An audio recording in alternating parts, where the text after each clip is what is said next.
একটা গোটা প্রাসাদের জন্য 1000 মোহর নিতান্তই কম। দেখে শুনে কিনে রাখতে পারলে মন্দ হবে না। কি গো, কি অত ভাবছো? ভাবছি একটা প্রাসাদ কিনলে কেমন হয়। ও মা গো, তুমি প্রাসাদ কিনবে? আরে আহা, আরে কিনবো বললেই কি কেনা হয়ে যায় নাকি? খোঁজ খবর নেওয়া আছে, আর মোহরও লাগবে 1000 খানেক।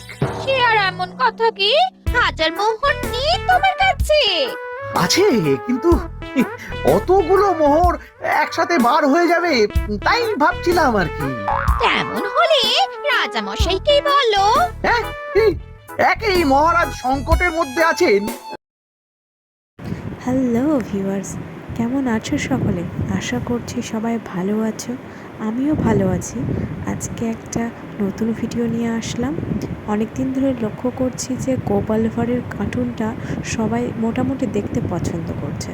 সে কারণে আমি ভেবেছি একটা সিরিজ বানাবো, যেখানে গোপাল ভাঁড়ের প্রত্যেকটা চরিত্রকে আমি তুলে ধরবো এক একটা ভিডিওর মাধ্যমে। তো আজকে আমি 3 জনকে নিয়েছি। এখানে রয়েছে গোপাল ভাঁড়, মহারাজা এবং মন্ত্রী। পরের যে ভিডিওটা আমি আপলোড করব সেখানে থাকবে বটা ঘটা এবং তার সাথে 2 জন ব্যক্তি আরও। ভিডিওটা শেষ অবধি দেখার অনুরোধ রইল।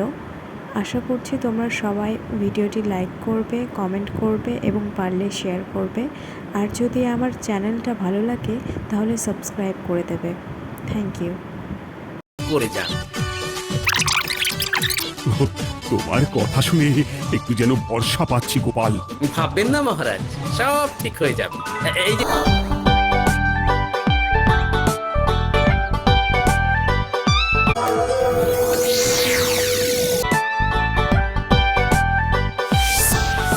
এই বটা ঘটা যাবে কেমন?